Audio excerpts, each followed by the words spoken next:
Hello, beautifuls. This is Jessica Angeleri. I'm coming on here to speak about a topic that I've been wanting to speak about for a while now, actually. And it's all about how we perpetuate misogyny in the collective and in this world that we live in as well. And this is not a new age or woke language. This is real talk and necessary, I believe.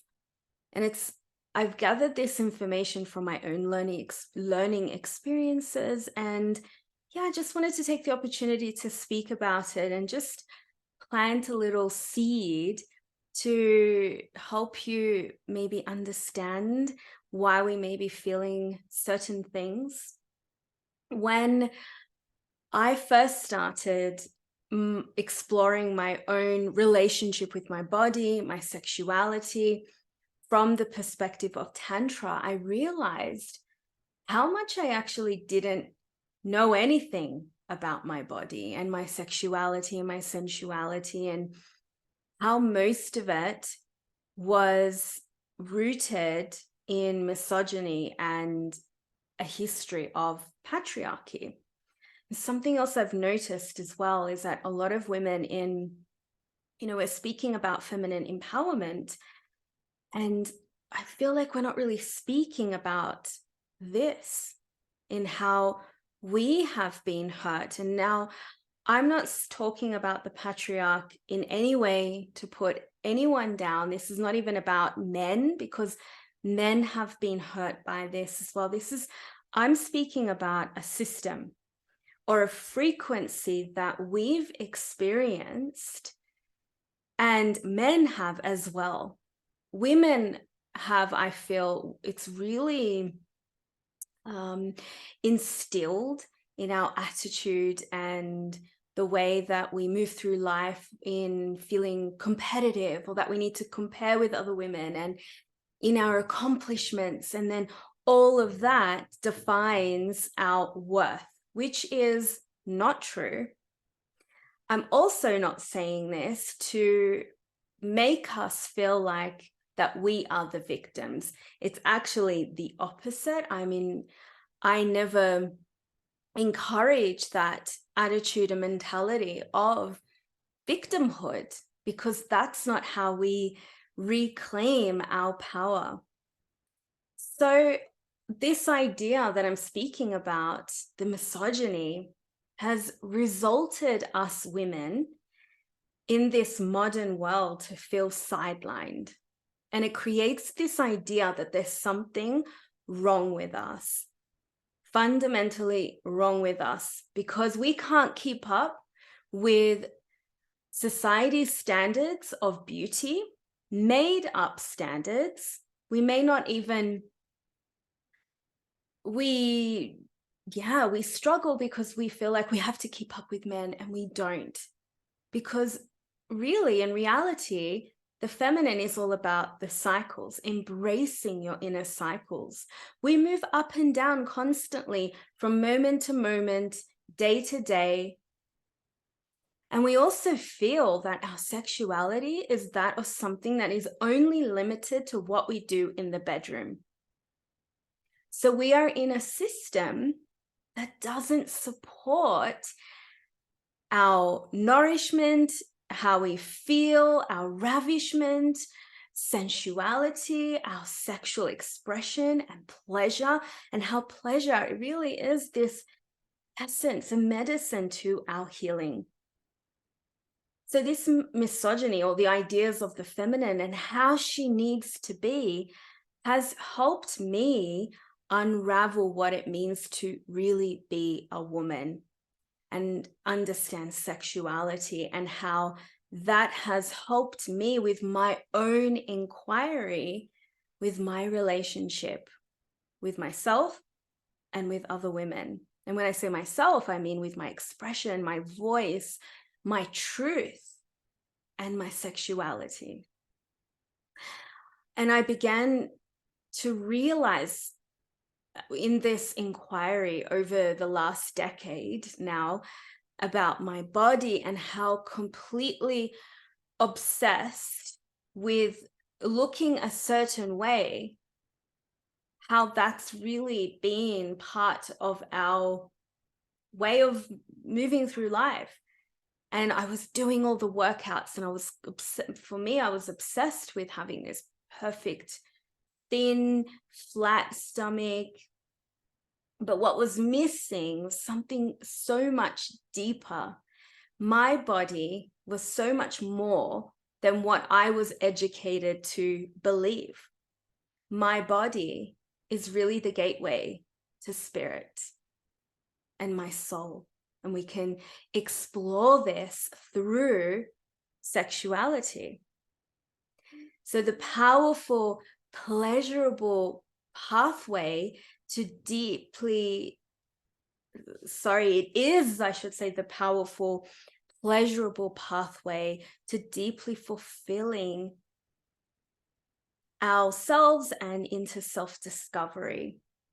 As soon as I knew this, I rested in this. I ignited my natural radiance and my magnetic nature, and I began to actually ease my period pain and realize that, hey, my pleasure is more than what is limited to what I do in the bedroom. And it's boiled down to feeling safe, feeling rested in my body. And this is what then equals better sex and sexual radiance and confidence. It has nothing to do with what we've been educated about, or how flat your stomach is, or how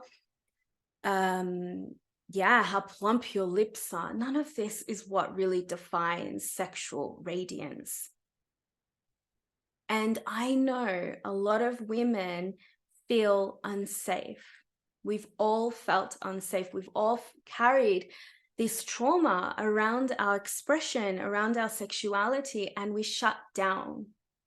We shut down our body and our authentic expression, and how we place boundaries as well. This is all linked.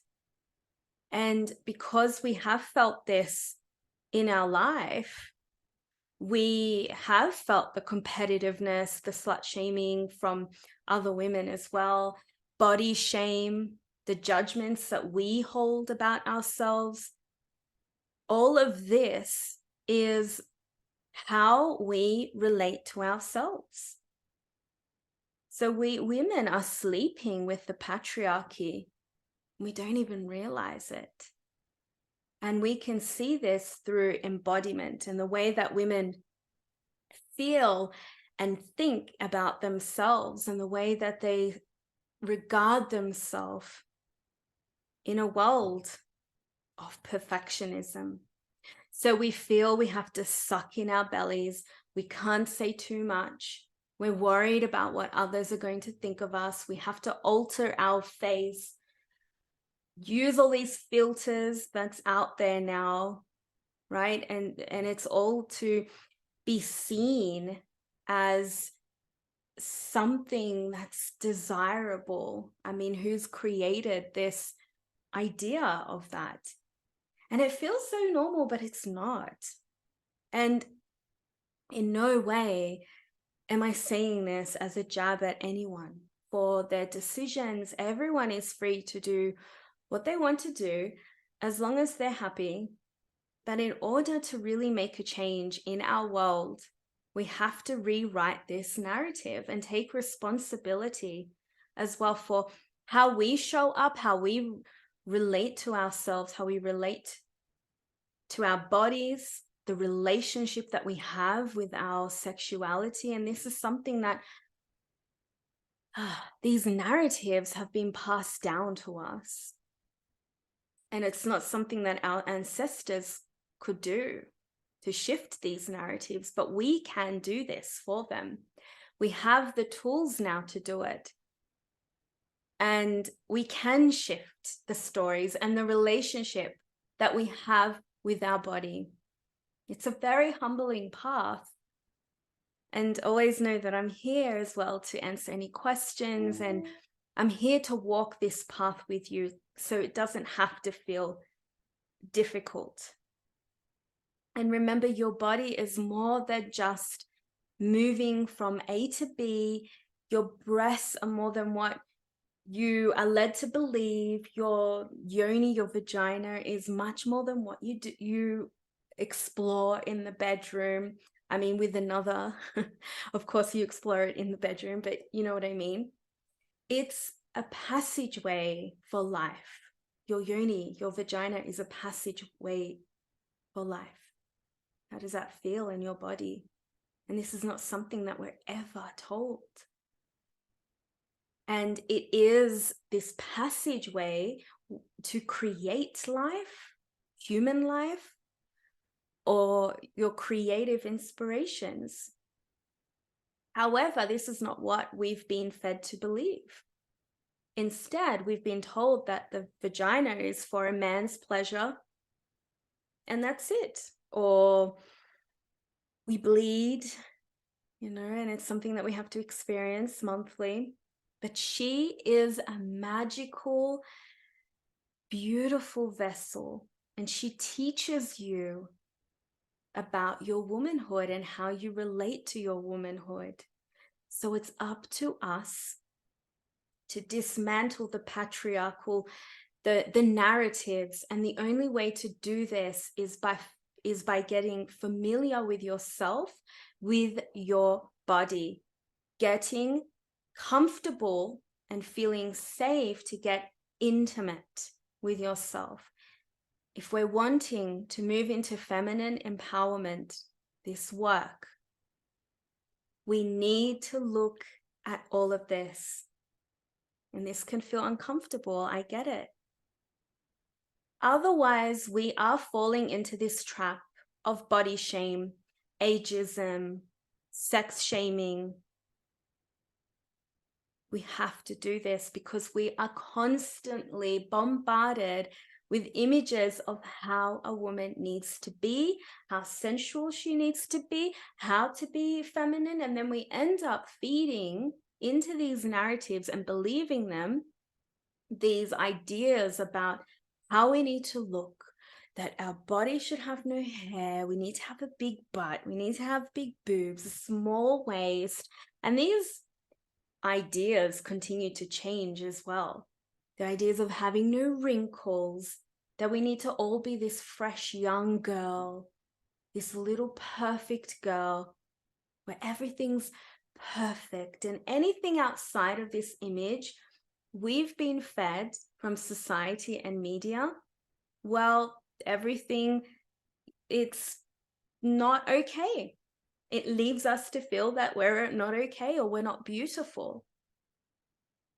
And from a young age, we are internalizing this. We are told to be perfect. And we have so much holding onto these ideas, which creates resistance in our body. We're told that, yeah, like I was saying, flat stomach, that our vaginas have to look a certain way, our breasts have to look a certain way, we have to be free of cellulite. And I even saw, I don't remember where it was now, but someone explaining how to, I think it was a reel or something, how to hold your champagne or wine glass in a way that looks seductive. I mean, I don't get it. Or we're told how to get a man's attention if we wear certain things or wear these heels. And or your worth is defined by how many followers you have. And therefore, if you sit outside of this false narrative, this means you are not lovable. But none of this is true. You are lovable, you are worthy, and you are a sensual feminine being just because you are. If you are in this, beautiful womanly body. None of these stories are true. Who's making these stories up anyway? So to feel beautiful and really develop a loving relationship with yourself and and ignite your womanhood, it's got nothing to do with these ideas.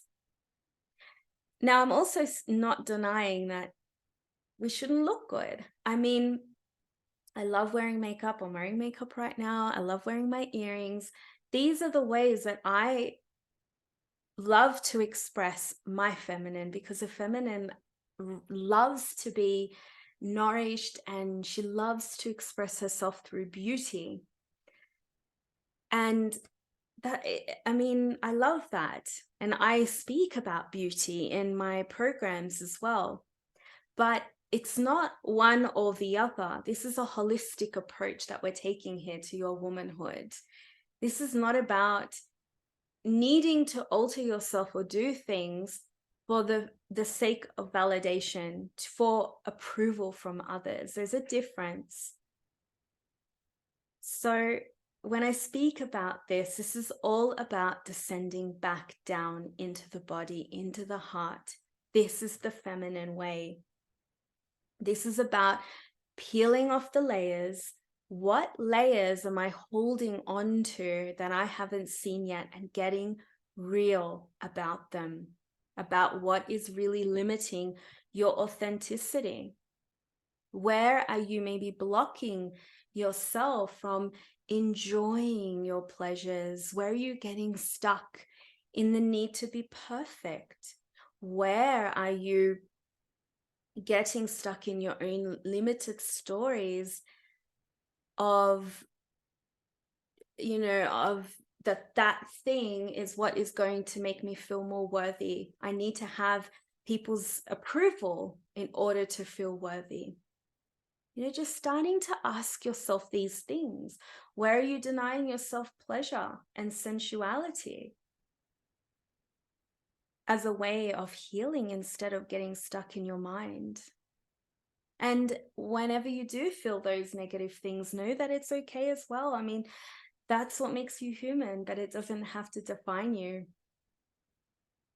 So this is all about just how you experience yourself as a woman, and how you want to be related to, instead of, are you doing things as a way for validation and therefore as a way to be loved?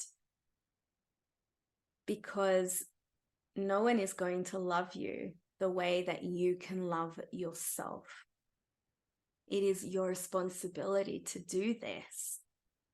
You are inherently beautiful and worthy and lovable, not because you have the perfect lips or perfect ass or because you're wrinkle free.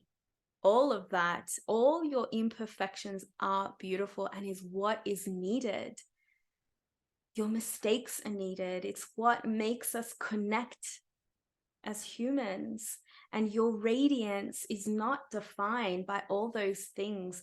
It all begins with your connection with your body, how you feel about yourself. It is you taking ownership of the way that you move through life and how you are responding to life, how you are embracing sensuality, how you are slowing down. This is how you take your power back, how you are understanding that your sexuality and the appreciation of your body and your yoni is where it all begins. And really developing this loving, intimate relationship with yourself for no other reason but that. And that is where we take our power back and we shift these stories about ourselves, and where we don't fall into victimhood. So we need to understand how we are, you know, possibly really feeding into these stories. And this work can be uncomfortable, but it's our role in this lifetime to really embody this freedom and safety and aliveness. We require your aliveness. This world is needing it. And I believe this is how things begin to shift. Frequency shifts when you step out of this trance, numbed like state and out of the patriarch, well, I don't want to say that, more of what is restricting your natural radiance. When you know this and you know how to do this, things begin to just feel less heavy, right? You are not broken. Nothing is broken. And I always say this, and I'll continue to say it. Nothing is ever wrong with you, regardless of what people say. None of your traumas or triggers or anything like that defines you. Our bodies are simply meant to be explored. That is all. And that is how we ignite our aliveness and our radiance, by really becoming intimate. The more you allow yourself to drop down into your body and come from the perspective of as a witness, the more you allow yourself to get curious. And that's where you feel safe to be intimate with yourself. This is how you know your sexuality and how you harness your erotic power. This is how you heal through numbness, pain, and live from pleasure. There is nothing to work out. The journey begins here, by descending down into the body and recreating this relationship with your feminine and your body, or through your body, through your sexuality, and trusting your body, your yoni, as your wisdom gatekeeper. So I invite you to slow down, offer yourself those slow drips of life with your breath, really coming into contact with your breath. So then you receive life. This is the first step into receiving pleasure as well. Embodiment is another way.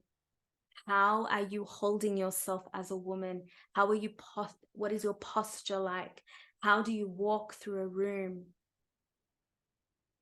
How are you holding your belly in? How are you noticing? How are you going into intimate experiences with another? How are you feeling tightness? Where do you feel blocked? Are you feeling hip pain?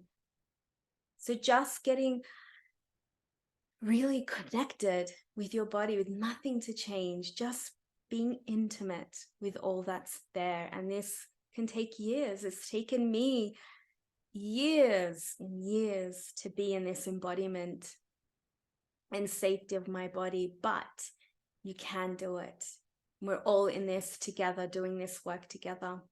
So then you're not only doing this for you, but you're doing this for your daughters, so they can see you fully ravished and nourished as well.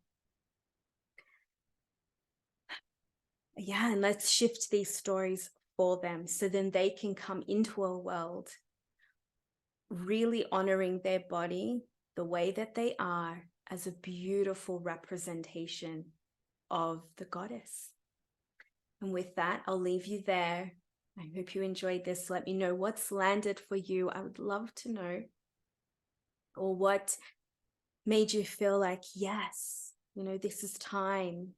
Let me know in the comments. I always love to hear about your stories, or what you're noticing as well around you, or in social media, what's been triggering you maybe. We're all in this together, and I'm here to hold your hand. If you have any questions, you know where I am. My name is Jessica Angeleri. I'm a feminine embodiment and intimacy guide and mentor, and yeah, just so much love and passion and sensuality to you, sister. All my love to you. Mwah.